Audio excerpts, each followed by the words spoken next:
Welcome to another edition of the Sports Report.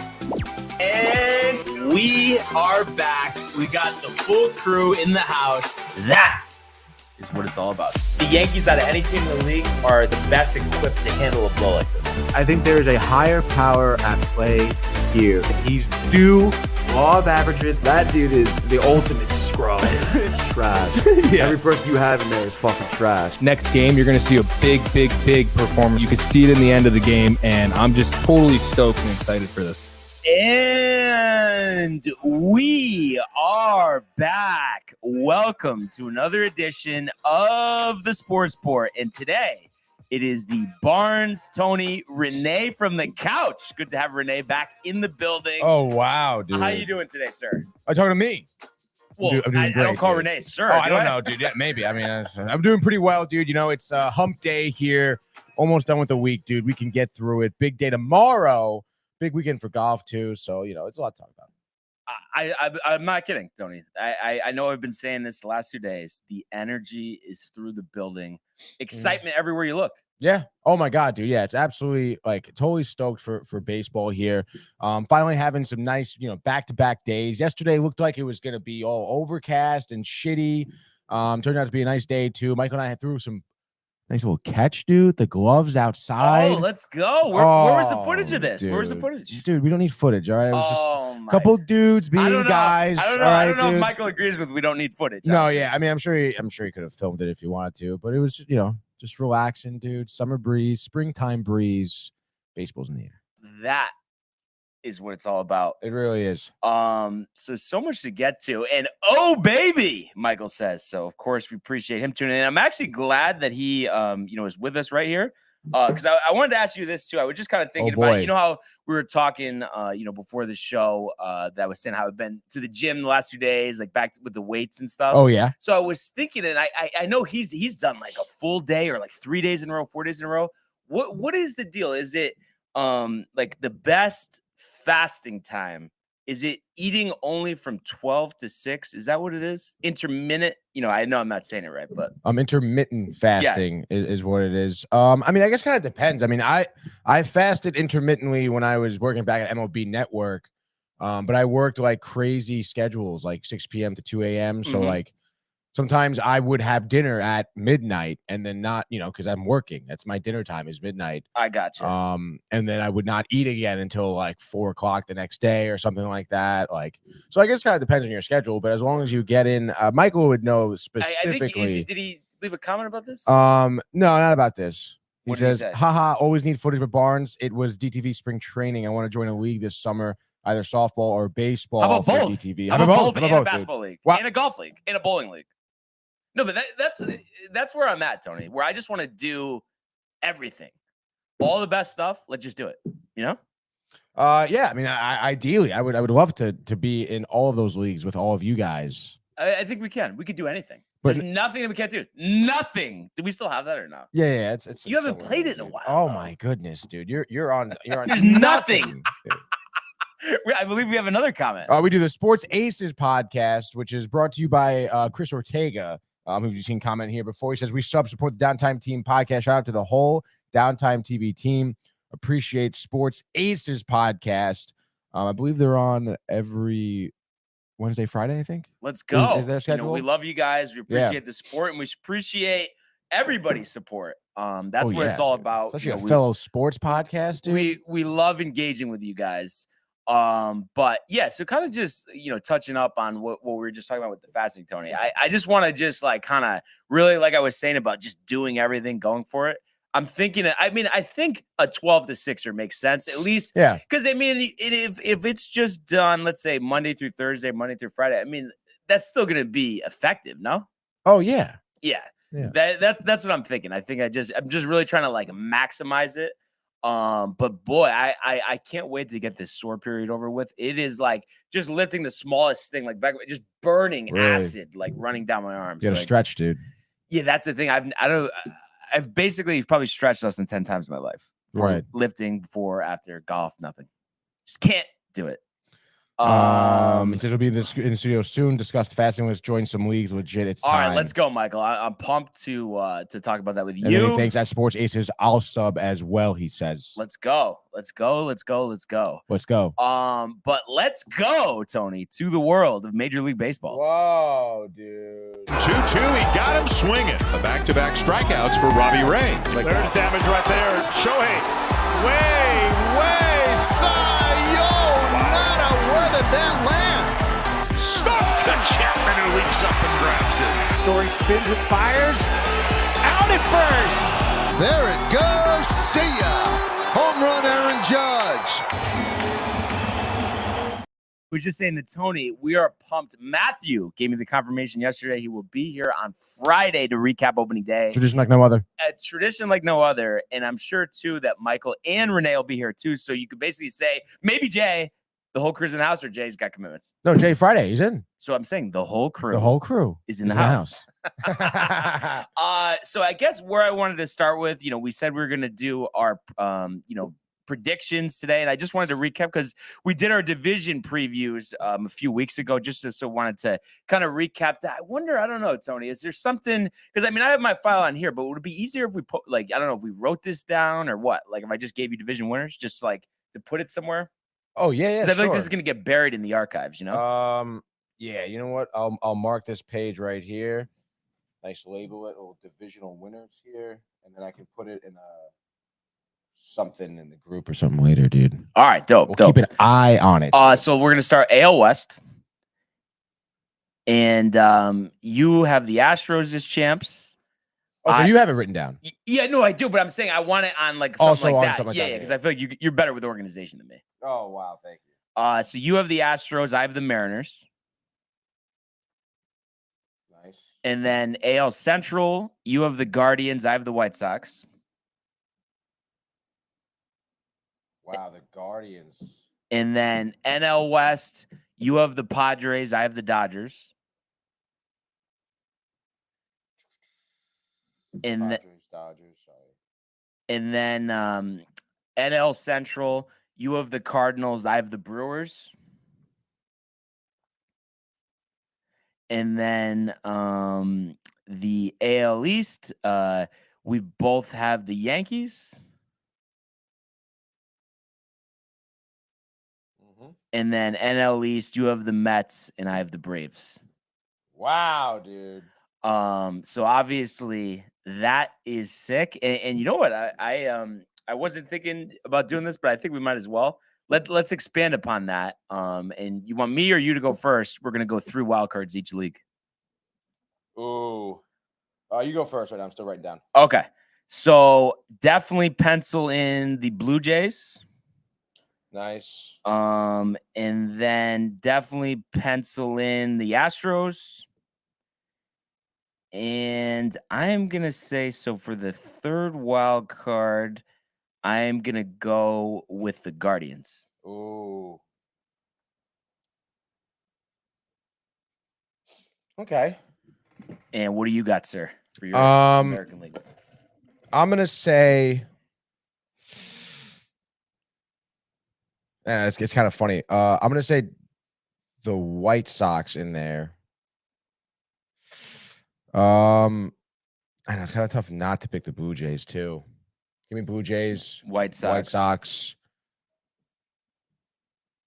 and then I guess Seattle. Yeah. So yeah, that's what we got. American League wild card, National League wild card. For me, I'm gonna obviously start with the Mets, and I'm gonna say Phillies as well. So 3-team from the NL East, and then my last wild card here, I definitely got to go with the Padres. Yeah, dude. So the NL is ridiculous with the wild card. Unbelievable, dude. I mean, it's good. What the hell, dude? You're trying to break in. No team from the Central has a chance at the wild card, and maybe they'll prove me wrong, but I doubt it. And then the obviously the West has the extra teams, and then the NL East. I mean, the fact too, the Marlins. I mean, really, if it wasn't so tough, Tony, the Marlins I think would have a shot at the third wild card. I know, but if they were in the American League, possibly. Right. So you said Padres, Mets, and Padres, Braves? Mets, and Braves. Oh, no. Padres, Mets, and Phillies. Phillies. Oh yeah, Braves. You have to Yeah. win. I know it's funny. I'm gonna have like something a little similar, I guess, but because I have the Padres winning the West, I would say Dodgers making the wild card, right? So I'll have Dodgers, Phillies, Braves. Dodgers, Phillies, Braves. Yeah, love dude. it. Love it. A lot of quality teams. And really, you look at all the teams from the NL. I mean, maybe you want to take out, take out the NL Central. I think everyone else has a chance to win a World Series. Yeah, no, definitely, dude. Which is nuts. So we got that. So we have our playoff picture set. And then I'll start with American League Championship Series prediction. So obviously, I'm going to say we got the Yankees versus Tony. This is tough. There are some competition here, but you know what? I'm going to do a little curveball. You're not going to see this one coming. And I'll give you one chance to guess it. Based on the curveball, I'm going to say it's not going to be the Astros. Mm-hmm. Are you going to go with the Mariners? I'm going with the Mariners. Yeah? Let's go. Wow, dude. Rematch. I believe it was the 2001 American League Division Series or Championship Series. Yeah, I think when they broke the wins record with Ichiro. That was a rematch. And they haven't, obviously, Mariners just returned to the playoffs last year. So we're going to go Yankees, Mariners. Crazy, dude. That would be a legendary series. And you think about this series over the years, and it goes back to the core of the Yankees, that 1995 season, Don Mattingly, the Kingdom, the Mariners walk it off. Buck, getting fired after the game, and obviously setting up Torrey to come in, Jeter sitting on the bench. So that was a magical time, and it's kind of coincidental. You feel like this year, with Anthony Volpe, with Oswaldo Cabrera, just to name a couple of the younger guys, that it's kind of the start of a new era, which is just very exciting. So what do you have, sir, for your American League Championship Series matchup? Astros, Yankees. Wow. Easy, dude. And that would be, we had it in 17, we had it in 19, and we had it last year. This would be the fourth time in the last 6 years we would get Yankees, Astros. And of course, listen, I mean, it obviously hasn't gone our way the first 3 times, but there is nothing that is going to stop us this year. So if that happens, it happens. And I know Matt right now is doing his, quick prayer because I'm talking like this. But what are you going to do? Dude. No, hey, it's a tradition. It's a tradition. The side seats, bud. But I'm pumped. And I think he was in here when I mentioned this, but I'll just say it again. Pumped to break down the opener with you, bud, on Friday. That is going to be sick. Oh, dude. Sick, dude. All right. So moving on to the National League for their championship series. And I am going to go with the Padres and the Braves. Talent. All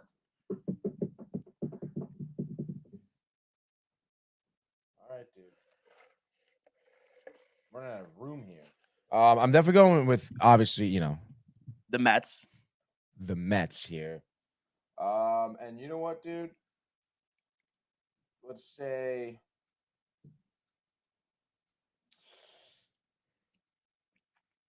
I'm going to say Dodgers. Mets, Dodgers, dude. So rematch of the 2015, it was a divisional series. Yeah. Which obviously was a legendary time. Yes, bro. I know this is crazy how competitive this is, dude. I know. All right, and then we're gonna go World Series. So we're gonna say the amount of games as well and the MVP. So we're really getting Tony's gonna need another sheet over there. Yeah. Oh my goodness, dude. All right. So I am gonna go with a rematch of the 96 and 99 World Series, Yankees versus Braves, and we're gonna go same amount of games that we had in 2009. So 6 games, Yankees over the Braves, and your World Series MVP, another curveball, Tony, Anthony Volpe. That's ridiculous, dude. That's crazy. Picked him in 2 out of my 3 fantasy leagues, by the way. Really? Yeah. You're pretty excited about it, dude. Yeah. Dude. All right, dude. Well, my turn. Call me poetic here. But I'm gonna say the World Series. I mean, it's Subway Series, World Series this year. I'm feeling it this year. 23 years later. Literally, Michael thought it was last year. Big no there. Mets versus Yankees. Mets win it in 7. Imagine if that actually happens. So a 7-game Subway Series. Oh God. Dude. And you know what I'm kind of interested in to see if that we do get that. What the ratings are, because obviously everything is changed, in 23 years. But I guess they were pretty bad for the 2000 World Series just because you're one dominant market for right. 2 teams, versus normally you have 2 markets. But I just feel like I guess that makes how sense, much have but... those teams' brand grown in the past 23 years? Oh, forget about it, dude. Yeah. So something to keep an eye out for. All right, MVP. MVP. Mark me down for Mr. Judge, back to back, but his first MVP as the captain of the New York Yankees. So wow, dude. Make sure you mark that one down. I will. Here. AL MVP. Aaron Judge. Who do you think I'm going to pick for that? You're going to say that is actually a tough one. You're not going to take Judge. It's going to be some type of curveball. I'll tell you that much. No, it's not. Ohtani. Oh, okay. Looking for his second here in 3 years. Yep. So let's go Ohtani, baby.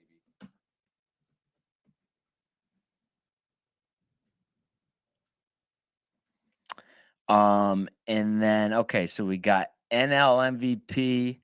This one is actually pretty tough.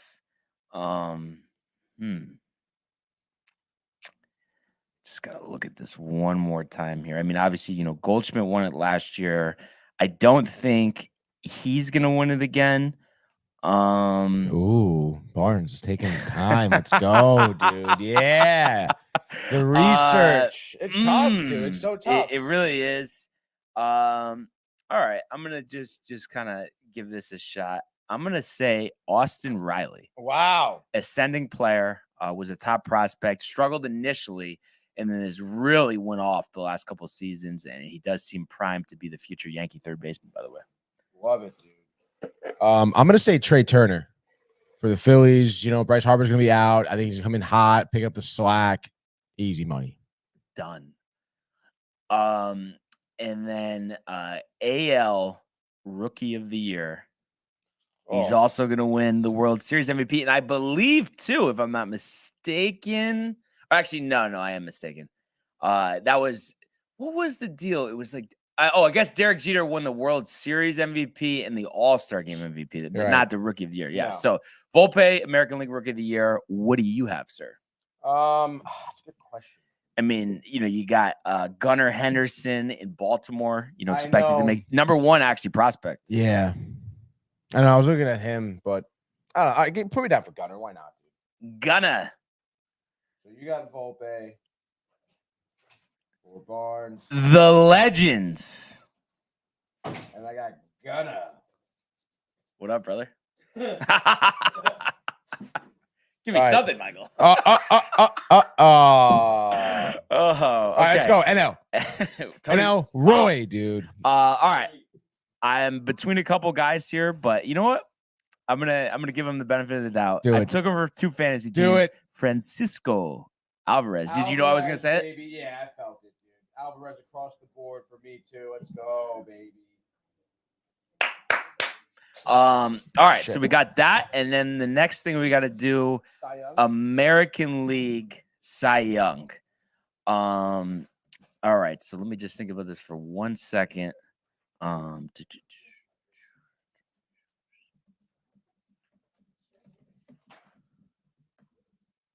know, right? Kind of tough, dude. Yeah, I mean, there's so many good pitchers out there. Obviously, you think of Shane Bieber, you think of Garrett Cole. You think of Shohei Ohtani, you think of Framber Valdez, McClanahan, I guess, won last year. I'm gonna go, even though I don't like that he's chirping about the Yankees, but I can't deny his talent. Give me Alex Manoah. Oh, or I guess it's Alek Manoah officially. I know that's who I was gonna pick, dude. That's all right. I mean, I could pick someone else. You could pick the same guy. Fine.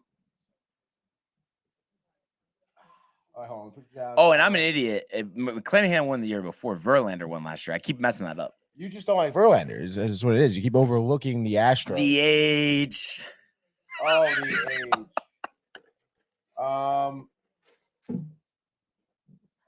You know what, dude? Give me Jacob deGrom.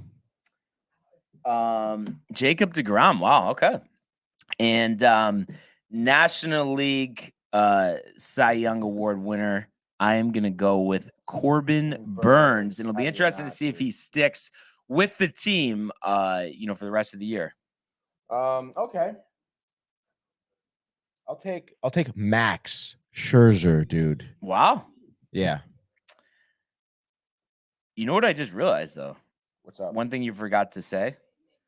My MVP of the World Series? Yeah. Pete Alonso. You didn't say it, though. I didn't say it. But now you're saying it. But now I'm saying it right now. Mark it down. I marked it down. Mark it. Mark it. And let's see. What did I say? I said Max Scherzer, dude. It's a lot of writing for me this morning. And two more things we're going to do here. I guess technically 4, because you got to do one for each league. But we'll start American League home run champion.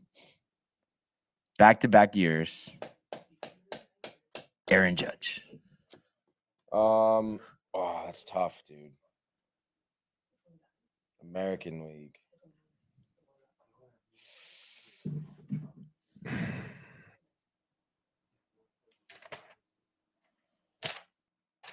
Give me Trout. Stays healthy. Was it 130 games that he hit 40 home runs last year? Mm-hmm. Unbelievable. And actually, dude. John, it's so funny. Remember I was telling you I was playing the Derby last night. He just texted me and he goes, redemption in the Derby last night. Because I beat him by 1 twice. Oh. And he was Trout. Really? He was bombing him with Trout. Oh, Trout my is so God. jacked. He Dude. really It's unbelievable. All right. And then the National League here. I am gonna go with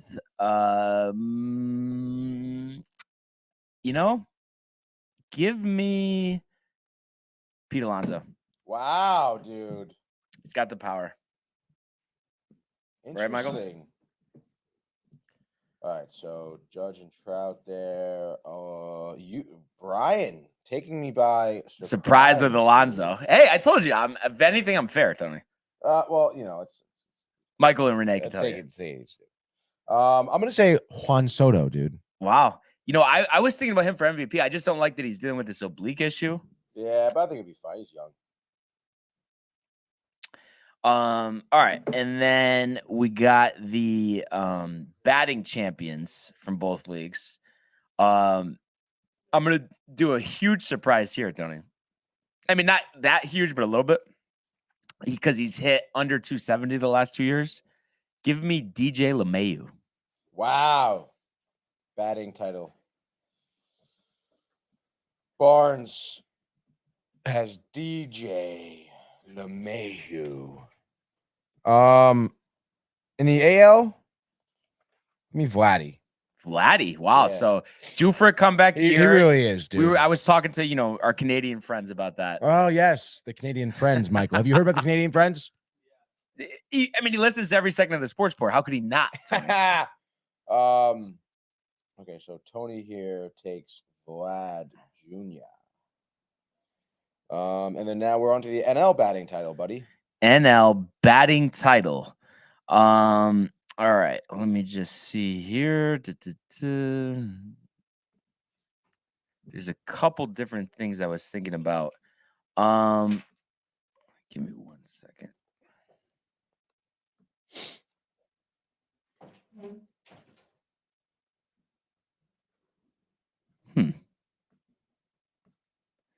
Okay, so McNeil won it last year. You know it, buddy.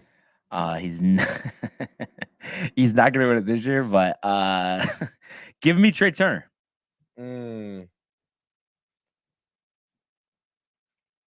Okay, I like that. That's a good pick. Let's see here, dude. I'm trying to look at some names for the batting title, and I would love to say McNeil goes back to back.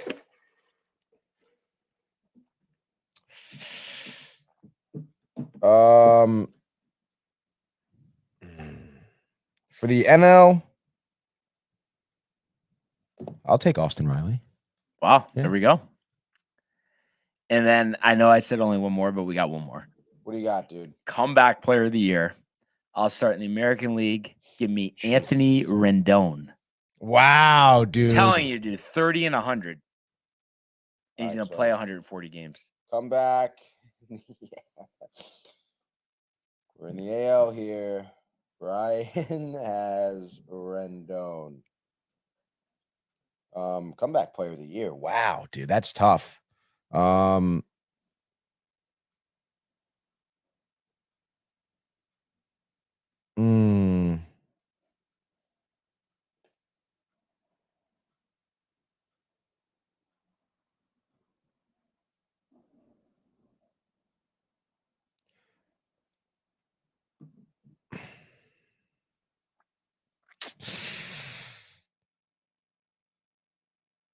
I guess give me Buxton. There you go. Yeah. Why not, dude? Byron Buxton, dude. And you said Rendon. Yes. Anthony. And there's two guys I'm thinking about for this. And I honestly, I wanted to say Syndergaard, but I know odds are against it. But give me Christian Yelich. So basically, two guys. I mean, I guess Rendon didn't win the MVP, but he was right. He didn't win the MVP, but he's close. Probably that 1 year with National. Yeah, I don't think he was. I don't think he won MVP. Obviously, Yelich had won it. And then you'll take Yelich. I'll take Bellinger. Bellinger. There we go. There we go, baby. I like that. I like it a lot. Just like that, Brian. Just like that. Wow. Wow, dude. Let's go. All right. All right. But Tony, I mean, I can't believe this is it. How about this, Tony? Today is the last day till October that we don't have full baseball almost every day. So, dude, you can smell it in the air today, dude. You can smell it Oh, in the air. Let's go. So riled about that. So riled for opening day tomorrow. I know I've been talking about it all week, but you are going to get a ton of content coming your way. what's your schedule tomorrow now? Aiming to get there for 10. You'll take the 9 o'clock train. Gates open at 11, actually, but No probably shit. I would say we'll head in, get into our seat around 12:30 or something. Right. I mean, you don't want to get inside too early. And it's not like the old days where you could catch batting practice. Right. Yeah. So that's what I would say there. But it is going to be a fun baseball season. We're going to be breaking it down in depth with you guys every day of the week. Hell yeah. But let's switch now to the world of the National Hockey League. Here's Matthews. Scores! Hat-trick goal! My goodness, this is a great shot. Big hit on the far side by the car! He flattens Jordan's skull! Oh my goodness! That's the top right back. Terrifying and robbed by Shesterkin. That's brilliant from Igor Shesterkin. It's a breakaway to win it in overtime! McDavid scores! The winner in overtime!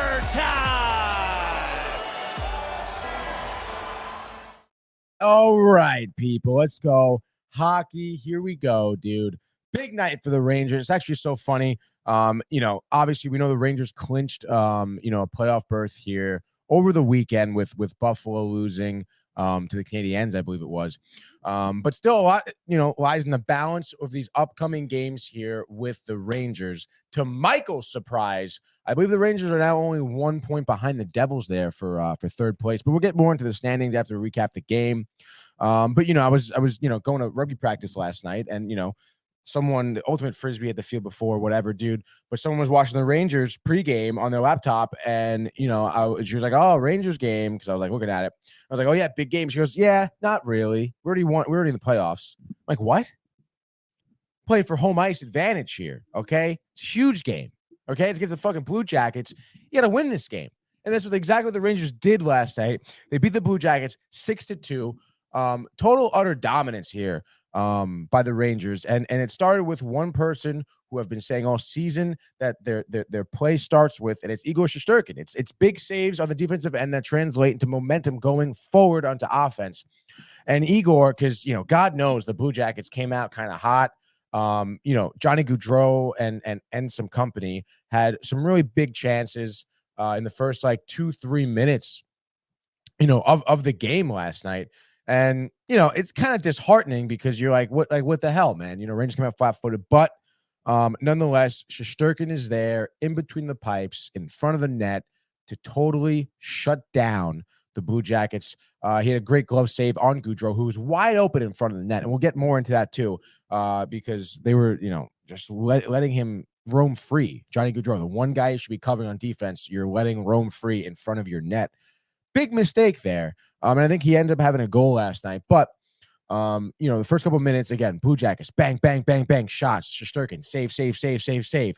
And then that defense hypes up the team, translates to good offense on the other end of the ice. Rangers end up going, I think, up 2-0 middle of the first. Actually, by middle of the first, they're up 3-0. The Philip Hedl goal.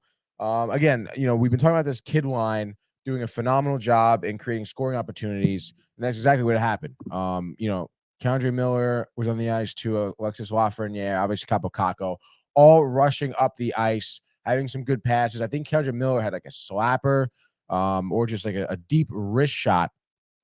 On goal, Hedl crashing the net, pushing out the body who was in front of him, whatever defenseman or forward or whoever was on Hedl from Columbus, gets absolutely torched, and Hedl just takes the puck past Hutchinson. Easy goal, 1-0 there. Vladimir Tarasenko here. We saw some good, a good defensive pairing, I think, last night in Ben Harper and Braden Schneider, just because, they just seem like to be moving the puck well, and Schneider had a phenomenal cross-ice pass that, almost looked like he was taking a shot because he had the opening, but he saw Tarasenko skating hard to the net and literally gave him a nice, beautiful, easy, concise, controlled pass. Hit the blade of Tarasenko's stick, bang, right finding the back of the net. And the Patty Kane goal, which was so just mint, because that line of Kane, Kreider, and Trocheck was looking really good. Trocheck had the empty netter at the end. Kane had a goal. So I mean, they had some good opportunities, but I mean, quite literally, Patrick Kane, I believe, his career-wise, he does the best against the Columbus Blue Jackets. He has, against any single team, he has the most points playing against the Blue Jackets, which is kind of funny to think about that. Because he had a goal last night. Someone who hasn't really scored a lot too for the Rangers, but his goal was just that puck was on a rope, dude. It was so skilled. Again, a great cross-ice pass by Trocheck. I believe this play was beautiful because it hit everyone on the ice. Both the defensemen touched it. Kreider ends up getting it. A short pass to Trocheck. Again, those short, quick passes is a great way for the Rangers to gain ice, right? And at the same time, those short, quick passes, a defense closes in on that, right? So short pass, if I know who the defenseman was, let's just say it was Fox. Fox passed to Kreider, Trocheck. Those short passes. Kane on the other end of the ice, wide open, because those short passes are just sucking in defenders and plays on the ice. Bang, Trocheck across the ice. Kane, money over the right shoulder of Hutchinson. He had absolutely no chance. He was frozen, dude. Such a great, beautiful goal there. But of course, Columbus kind of battles back in the first here. After the first, the score was 3-2. After Kane's goal, you had a Marchenko goal on the power play. Again, not much you can do about that. Shesterkin's working his hardest. You had a stupid penalty. You're down a man. They're taking advantage. Any team, most teams in the hockey league are going to try to do that there. So, but then the Johnny Gaudreau goal here, 19th of the year, by the way, his goal. But like I said before, with his early chances in the first period, Johnny Gaudreau was just in front of the net, unguarded. Obviously, Columbus Blue Jackets, I'm not gonna denounce them or anything like that. They have talent on the team. As Brian walks back into the studio, they have talent on the team, but there's one guy who should be covering. It's Johnny Gaudreau. It's Mr. Hockey over there, Johnny Hockey. And then just let him, meander in front of the net. And, he puts one past Shesterkin. And just like that, this is, by the way, with like 29 seconds left in the first period. Just like that, Galant's tight. It's 3-2. Rangers looking kind of, dim the light at the end of their tunnel because all of a sudden momentum shifts, in the favor of Columbus. It's 3-2 going into the first intermission, and for purely argument's sake here, I mean, Columbus has, exactly, they have the Rangers right where they want them. They have momentum. They took a 3-goal deficit and turned it down to 1. So, kind of tough first period, at least the end of it there for the Rangers. But second period was all quiet, really. Chances on both sides. I think, blown sloppy plays on both sides. I would like to see the Rangers do a little bit better job and I guess managing their puck. I think they had a few turnovers in their own end to give Columbus a few chances. You can't be doing that. But just you can't do that. You can't do that, dude. Just as the period ends, though, Artemi Panarin with the power play goal. We talked about it before the show too. Saw it live. Another goal that looked like it was on a rope, dude. I mean, just an absolute beauty wrister. And it was on the power play, right? But it was another result to the testament of moving up the ice quickly. I think Zibanejad was the one who took the puck up hard, was patient with it, waiting, skated around the net, gave it to Fox. Again, short pass, a short, quick pass, just to get some hockey players moving on the defense. And that long pass to Panarin. He's wide open, rips that wrister. And again, someone like Hutchinson, against someone like Panarin, he has absolutely no shot. And then third period, you're up by 2 at this point. Zibanejad kind of puts in a little extra purchase goal about 15 minutes into the third period, where you're thinking like, all right, now at this point we're done. Trocheck, a little extra purchase on the empty netter, Brian, and you'll get some team stats here. Igor Shesterkin was absolutely great last night. Didn't face a whole ton of shots. I think only 28. Yeah, only 28. Yeah, so he had 28 saves and 30 shots, right? So I mean, but he was absolutely great. A big reason why we stayed in the game early was Shesterkin. And then you just saw some great offense. Hedl had that goal, +2 on the ice, 3 shots on net here. Chris Kreider, 4 shots on net, +1 on the ice, 1 assist. Lafreniere had 2 assists. Panarin, a goal and assist. Tarasenko, the goal. Trocheck, a goal and assist. Zibanejad, a goal and assist. So you're kind of seeing that nice now where we saw the kid line kind of dominate the game. We're seeing our number 1 and 2 line kind of really dominate this game, but still Hedl, offering some with that kid line. Fox had 2 assists. Harper had an assist. Miller, Schneider, both an assist respectively as well. Getting the defense in there. Love to see it. None of the defenders were minus on the ice. Everyone had a positive impact there from a defensive standpoint. So you love to see that, dude. I definitely would have expected a little bit more from the fourth line here, but again, I mean, they just really dominated Columbus. Even after, again, kind of having a mental battle too after that first intermission where you have a 3-goal lead, cut it down to 2 quickly towards the end of the period. They really didn't back down. You ended up with 36 shots on net here, 16 hits, power play opportunities, 1 for 2, so 50% there. That's a great odds right there. Giveaways, 21 giveaways. I mentioned the sloppy play, the turnovers, better on puck management. Not only did they have a lot of turnovers, but they only won about 41% of their faceoffs as well. So got to do better in the faceoff circle. Got to do better with keeping the puck. Don't do anything stupid. From what I saw last night, it seemed like a lot of times when Columbus had some good forechecks going, the Rangers just made some stupid decisions in terms of where to put the puck in open space to find someone just to have some time and kind of recoup a little bit. They were making some stupid passes, which you saw, Gaudreau have some opportunities on too, but you gotta just tighten that up a lot. I understand, you had offense not to worry about those turnovers, but something to worry about there, Brian. Something to worry about, Tony, but at the same time, something not to worry about because 6-2 win.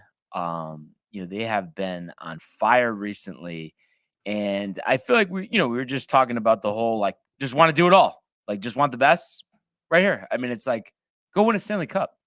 I mean, you have everything you need. That's how I feel. I feel like there is nothing, Tony, that is holding them back from doing that. Nothing? Tell me I'm wrong. Nothing. Tell me I'm wrong, though. No, you're not wrong. There isn't. The only thing holding them back is themselves. Right. And I just think, it is their time. And you think about all these teams where there was one year where it all kind of started. And I think, when we look back at this period of time in Rangers hockey, we're going to say last year was the beginning of it, and that tough loss in the Eastern Conference Finals was a growing moment and is a moment that they never look back from. Easily. So it was awesome. And like I was saying, I did watch a good amount of this game and saw the Panarin goal up to 25 on the year for Artie. And as far as the assists, he sits at 59. So another productive season for him. Now, do you think, Tony, that I know obviously it's increased, in the last month or, however long it's been since they made their acquisitions, but do you think he would score a lot more if they just didn't have so many horses? Is that what's holding him back? Or do you think he's a little tentative at times? No, I think, again, I think he's learned a lot coming to the Rangers. He does kind of fit into that role more of being the assist man. And I mean, I think it kind of almost, mirrors the conversation we were having with, Jack Hughes and Capo Caco. I mean, that's just the Rangers use Panarin as that type of role. And it's nice to have him when you need to. He can score. When he has the opportunity, he's been taking those shots.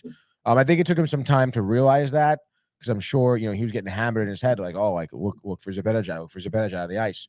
And all of a sudden, now he's realizing, hey, man, when I have time and space, I'm going to take a shot.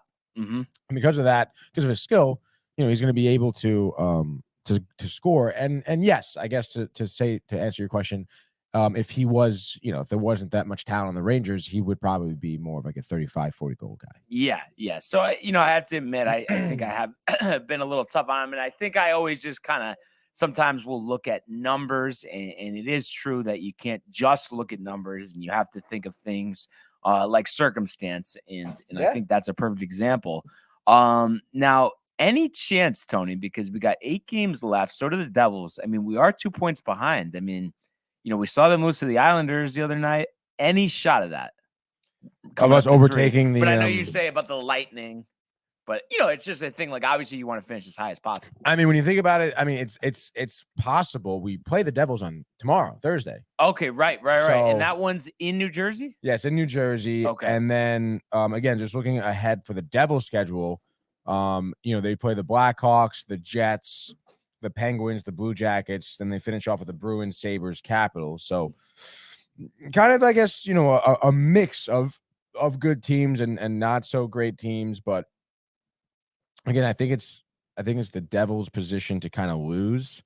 Because again, looking at the rest of the Rangers schedule, it's something similar where it's Sabres, Capitals, Lightning, Blues, Blue Jackets, then Sabres, Maple Leafs, right? So kind of in a similar boat to the Devils. So I wouldn't be it's possible if we beat the Devils Thursday and we're tied with them. I mean, we could slip into that 3 spot. And also, Tony, I know you said, about avoiding the Lightning, but wouldn't there be something to kind of show a sign of growth just to beat them in the first round and just handle them? Yeah. And just say it's our Eastern Conference. You guys have been to 3 straight cups. Now It's ours. Oh, no, it definitely would be. Yes. So I think that's the thing. You got to I welcome any competition. I think, we could be any team in the East, and obviously the biggest task, the tallest task is Boston. I mean, that's the tallest task for everybody. Yeah. But hey, if we get matched up with them, I mean, more likely than not, that's going to be the Eastern Conference Finals. Yeah. And that's where we want to be. Hell yeah, bro. So it's just it's so exciting, and obviously that's a big game tomorrow with the Devils coming up. Now I know it's hard not to look at things and kind of have a recency bias, but since you've been watching hockey, because you could give me the best litmus test here, is this the deepest, most powerful offensive Rangers team you've ever seen? The deepest, most powerful. I would say it's definitely the deepest offensive wise team. Yeah, for sure, dude. Yeah, hands down.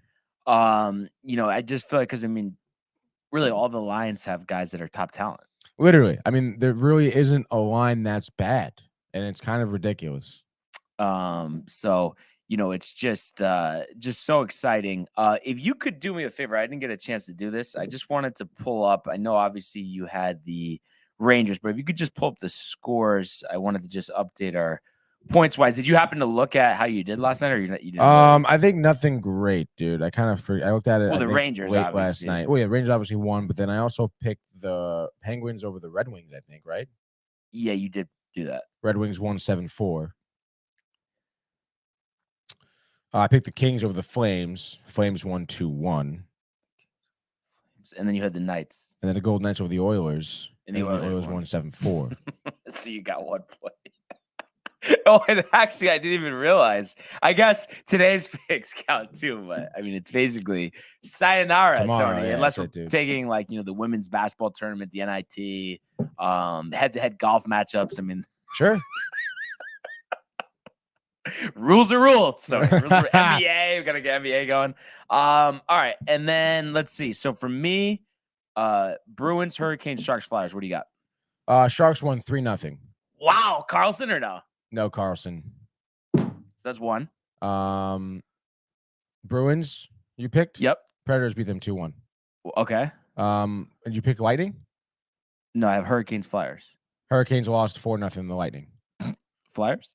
Flyers won 3-2. All right. So 54 to 46, Tony.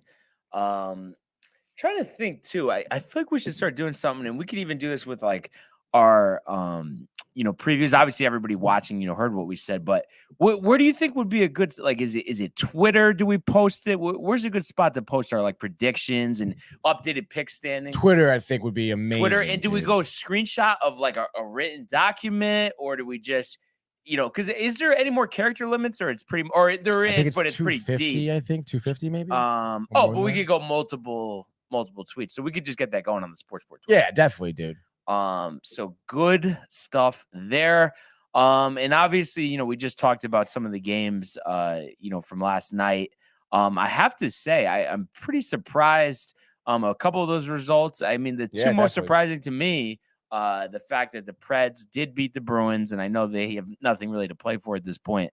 And then also the fact too that the Red Wings dropped 7 on the Penguins. 7 times. I know how crazy. Perron had the hat trick. Yeah, David Perron.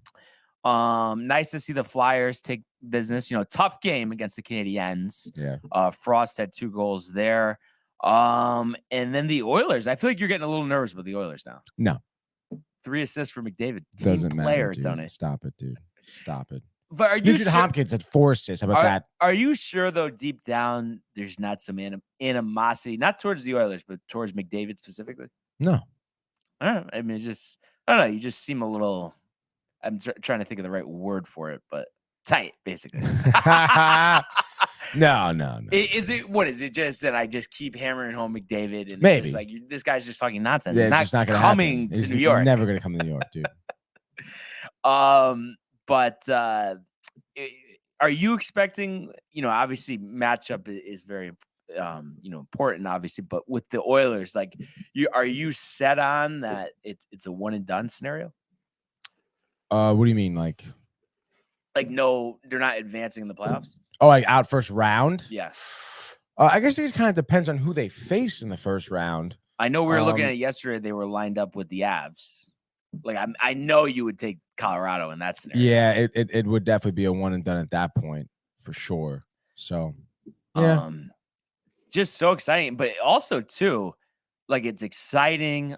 There's a lot to juggle going on, this time of year at one time, but also, I mean, it's definitely stressful too, because you think about every game is so important for the NHL playoffs to the Rangers.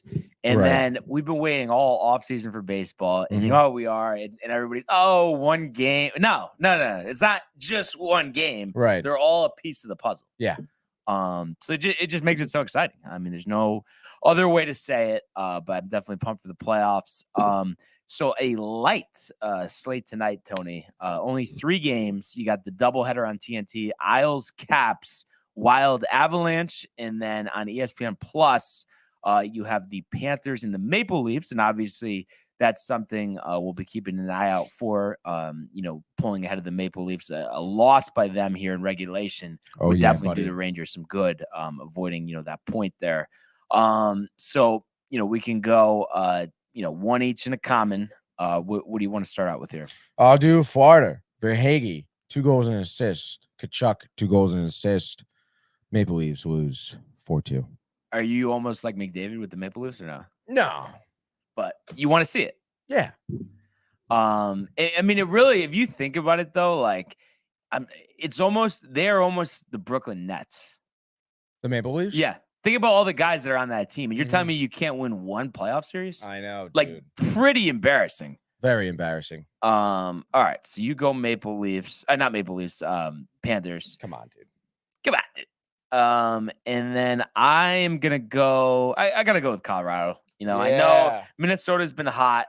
But I feel like the Avalanche are ready to go back to the Stanley Cup, ready to defend their Stanley Cup championship from last year. So much talent, everybody getting healthy at the right time. So then that just leaves us with the Caps Islanders. Caps and Isles. I think I know where you're gonna go with this, but let's just give it a shot anyway. 1, 2, and 3. Capitals. Islanders. Wow. Is that only because you knew I was gonna go Islanders? No, Ovechkin, dude. Come on. Oh. Darcy Kemper. It just, it must be Ovechkin. I just feel like he's such an intense guy. Like, it must be real tough. He hasn't experienced this in like over 10 years. I know. What do you think the rebuilding process is going to look like for them? That's a really good question. I mean, when you really think about it, dude, Ovechkin doesn't have many more years, you would think. 3? Mm-hmm. You don't think he goes Yager? I don't know, dude. I mean, I could see him going and play for a different league, maybe. You go because he's from Russia.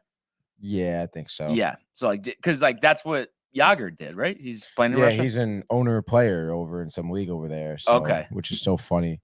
But yeah, dude, I don't know. I mean, I think they, you look at their roster. I mean, I don't know, dude. I just think it's been kind of disappointing. Again, Ovechkin 72 points, all of that. Dylan Strome had a pretty solid year too. 57 points, 39 assists, 18 goals. Kuznetsov, I think, missed some time. So, he only had 53 points. But TJ Oshie, 19 goals, 16 assists. Not great. Connor Sheary, not that great either. Sonny Milano is like, okay. He's kind of, I guess, one of your younger players who could maybe develop. But I don't know, dude. Nick Dowd, I mean, he's someone who's got to retire soon. Like, even Carlson, too. Like, 33 years old. I mean, they have such old guys. Van Riemdijk, 31 years old. Even Backstrom's got to be pretty old now, too. Backstrom's 35 years old, 17 points in the season. He was someone who was, like, a great center for them, like, back in the day, you know? So they just, I think, have to completely retool their team. And I feel like, I mean, obviously every sport this is tough, but you just think about who's been traded, who has contracts, all of that stuff. And Horvath got the extension. Meyer is under contract for a couple of years. He's not a free agent like this. No. Okay, yeah. So I'm saying, like, I don't think there's like anybody, big that's on the right side of 30 in free agency that you could say, okay, I'm going to pair Ovechkin with another star, because I think that's what they need to do. Yeah, but I don't think a trade for Dylan Larkin? Maybe. They could do that. I don't know who they would trade, but or even Elias Pettersson. Oh, I don't think Vancouver's going to want to keep trading away their stars, though. Yeah, but once you're doing it, it is so tempting to get the vast collection of picks, younger players, because it's like what we're talking about with the Yankees and the Mets prospects. It's just so exciting to bring them up, and when they can excel and go past the lengths of Kakko and Lafreniere, be like Jack Hughes. Yeah. Oh yeah, dude. So that's obviously exciting stuff. But so only 3 games on the schedule. And it'll be nice to see if the Panthers can take down the Maple Leafs. That would definitely give the Rangers some breathing room. And one thing I just wanted to look up here, and I feel like we haven't taken a look at this in a while, but just our stat leaders around the league. So point wise, how about this? Connor McDavid, 143 points. He, in the second place guy, his teammate Leon Draisaitl, 116. So ridiculous. Think about the separation, like Judge with the home runs with Schwarber. Same thing here with Draisaitl. So that's, a 27-point difference. That's insane. So just shows what a season he's having. Kucherov is in third with 104, Pasternak 98, Chachuk 97. So you don't think about that with Chachuk just because the Panthers have had a disappointing year. How about Olmark, Tony? 1.90 on the save percentage, or no, goals against, my mistake. Right. But yeah, goals against. Gustafsson, the backup tender for Minnesota, 2.01. That's crazy. Swayman. And this is why this is why Boston's so good. 2.22. Ranta 2.32. So kind of backing up your point there. Wow. And Sorokin 2.39. Obviously, one guy we don't see is Shesterkin on that list. Goals: McDavid 60, Pasternak 52, Rantanen 48, Draisaitl 47, .47. So we talk about like the Maple Leafs, how they can't win a playoff series. I mean, with that type of goal production from McDavid and Draisaitl, Kane missed a lot of time this year. You think about him being healthy. Again, like, you should really be able to like do pretty good, especially in the first couple rounds of the Stanley Cup playoffs with that type of firepower. Oh my gosh. And then the save percentage, pretty close here. Olmark 937, Gustafsson 932, Sorokin 924, Swayman 921, and Gorgie 919. So obviously having a good first season as a starter. Your plus minus leader, I'm surprised at this. Hambus Lindholm. Wow, dude. 46. And then also Matt Grzelek. Is it Grzelek? I don't know. Kind of or like Grzelek. Grzelek. It's got like an LYC. Yeah. Plus 45. Tatar plus 38 for New Jersey. Wow, dude. Carlo plus 38 for Boston. So showing why they're doing so well. And then Pavleski plus 35. Wins in net. Olmark 36. No surprise there. But how about Gorgie and Shesterkin, both with 34 goals? 34 wins. And then Vasilevsky and Oettinger with 32 wins. So some surprises, some of the similar names, that we've seen, but it's just kind of interesting to see the totals. And some guys are having historic seasons like Olmark, like McDavid. So it's always fun to just take a look at that. But the only other thing I wanted to do here, Tony, if you could just switch us over to the golf course. Oh yeah, dude. You're not really gonna see it behind you. You are ready for the golf course. Why am I not gonna see it? Because there's no, you don't have a green screen behind you right now. It's like the wall. Like, you're not gonna see the golf. Can you put it on anyway? Do I? Yeah, I'll put it on, dude. Just to kind of get, in the. There you go. There's no way we can slide a camera over here. Yeah, I could probably do a little something for you. Anyway, we talked about this earlier in the week. This week we do have the Valero Texas Open. So that's coming from TPC San Antonio. That's a playable course in PGA Tour 2K23. So we'll have to give that a shot one time. And if you're just looking at this tournament as a whole, obviously, as I mentioned earlier in the week, a lot of big names taking the week off. And if you look at historically winners of this tournament, more of the same, a couple of exceptions here and there. But if you go back to 2014, that was the last time the winner of this tournament was less than 11 under par. So this is a course that the golfers, there's obviously some struggles, and especially for the guys lower down the leaderboard, but the winner, consistently is shooting 68s every day. Last year's champion was JJ Spawn, 13 under par. We had Spieth in 21, 18 under, canceled in 2020. Corey Connors with a minus 20, which I believe is the second best, tournament historically here. You had Landry in 18 at 17 under, Chappell at 12 under in 2017, Hoffman at 12 under in 2016, Jimmy Walker, 2015, he was 11 under par. So, like I said, not exactly, the top golfers in the world winning this tournament, but some names that, we're all familiar with here. So just to give you an idea of who is playing this tournament, you have Tyrrell Hatton, Hideki Matsuyama, Charlie Hoffman, Kazu Higa, and then Ricky Fowler, Chris Kirk, Corey Connors, Andrew Putnam, Cam Davis, Siwoo Kim, JJ Spawn, the defending champion, Matt Kuchar, Nick Taylor, Ryan Fox, Nicolas Horjard, Matt Wallace, Thomas Dietrich, Adam Schenk, and Ben Martin. So this getting underway tomorrow. It looks like the first times are going to be 8:30, and I guess that's Central Time. So maybe 9:30 on the East Coast. But obviously a lot of names here. Some recent guys who have won or had success. So I know you've been, studying up on this, Tony. But if you would, and by the way, I guess Callaway, why am I like struggling with this?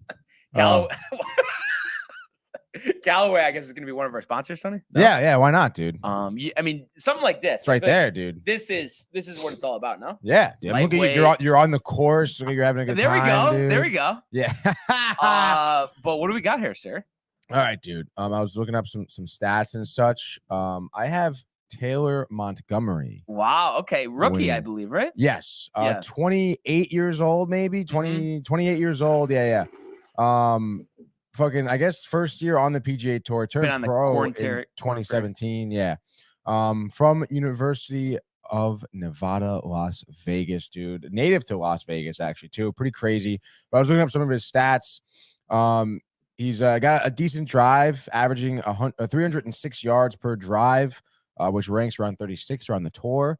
But he's one of the best putters on tour, ranking first in putting average, 1.64, one putt percentage, 1.5, and putts per round, 27.1, dude. So iron play, from what I've seen and done some research on, it could use some improvements. But if his irons are hot, I can't see how he doesn't win this, dude. Wow.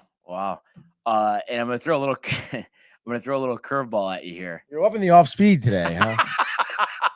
I got a good changeup grip, circle change. Give me a top 20. Wow. Lock top 20 for all of our wagerers out there. A lock top 20. I mean, I guess to kind of make it easy, I mean, Tyrell Hatton is favorited, so wow. Let's and lock I in have the to top say, 20. I don't agree with that, Really? Yeah, I mean, Tyrell Hatton, I'm not saying To be favored or top 20?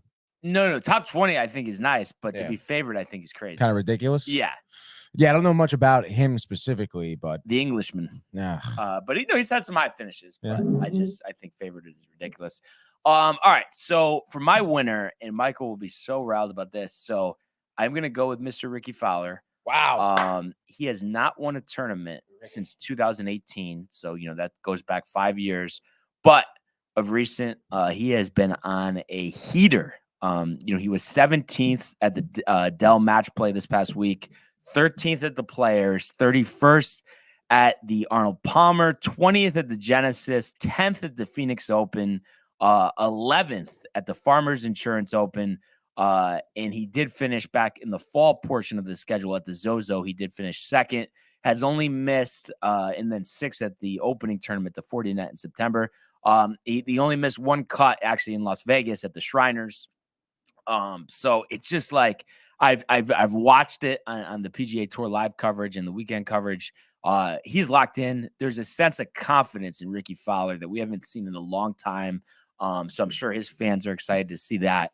And this is the only way that Ricky Fowler can get into the Masters. And you know how important it is for these golfers to make an appearance in the Masters the whole week, the Champions Dinner, the par 3, all of that stuff that's just so special. Butler Cabin, just such an historic place. And I'm just so excited for it. So I'm going to say he's my winner, and my top 20 is a guy who's won here before. Give me Jordan Spieth. Wow. He really is due. I've tried to pick him a couple times. Obviously, hasn't worked out. But that being said, I think he is close. He just needs to have consistency off the tee and really with putting, because it just seems like I'll go on crazy runs and putt from off the green, make eagles, chip in for eagles, but then putting occasionally, when he really needs it, will get away from him. So, I really would like to see him, have some more consistency. But this is going to be a great tournament. And, I'm just so excited that 1 week from now, we're going to be previewing Augusta National, Tony, here at the first tee. You can hear Nance, dude. I know you know the tone at the Masters. Oh, of course, dude. Jeez, what are those Well, there's the azaleas. I guess that's some type of plant. But Right. then what's chirping in the background? Is it, like there's got to be some specific bird or something. Like, you know what I'm talking about, though, right? Like, yeah, I gotta know this. Birds chirping at the Masters. Birds are mysteriously rare. Bird sounds are heard during television broadcast, but there's rumor that those sounds are artificial. Oh, I honestly did not expect that. There are no birds, squirrels, insects, or other living creatures indigenous to planet Earth at the Masters. Nowhere on the property, this says. Wow, dude. That is fun. Oh, wait. No more chirps, tricks, CBS birds. This is from 2000. But I'm just curious what it says. The birds you hear are CBS. No more chirp tricks. For a good public. Oh, dude. I don't know, dude. Try to take it easy on the blue-throated born this time around. Let's get to show goose and audio in there. Oh. CBS was forced to sing a canary. What? Oh, the network back in 2001 admitted to piping in bird sounds to embellish the audio. Wow. This is back in 2001, so who knows, honestly. But it is interesting just to think about. Yeah, it is interesting. But what a time. What a show, what a life. So much going on. What a show, what a life. But other than that, Tony, anything else here before we wrap up shop? On the horizon? I don't think so, dude. Let's go Mets. Let's go Yankees. You won't be here tomorrow. So I won't be here tomorrow. Sorely missed. Will you be here? Yeah. Okay. Of course. No, I'm saying I may. Hopefully, I could call him. But if not, no. How sick would it be if I could video in from the tailgate? I will definitely send you a link to the stream, and then we can try and work something out. Yeah, portable chargers. Maybe we'll talk about the GoPro. Yeah, you can do the GoPro's right there. Yeah, dude. I think I got to do it. Yeah. I got to do it. And like I said, I know the people I'm going with. People are driving, so I can just leave it in the car, grab it after the game. That will make it easy. But really would like to thank once again everybody for tuning in and continuing to comment, like, and subscribe, and checking out all of our archives on the YouTube page, all the episodes of the Sports Port, of Screen Time, of The Dream is Free, of our vlog series, of the Gaming Corner, just to name a couple of things. You're definitely going to want to check that out and definitely spread the word, because I know there's a lot of people out there that haven't seen our stuff that will love it from first glance. So we really encourage everyone to do that, as well as checking out the merch at downtimetv.com. Spring is in the air, Tony. The birds from Augusta National. The artificial birds. We want everybody to enjoy their day, enjoy the games, and we will see you mañana. Hey guys, Tony here from Downtime TV checking in. I want to thank all our fans out there who's been liking, subscribing, sharing our content. You guys are the best. You guys are our bloodline. You make us love what we do. Thanks again.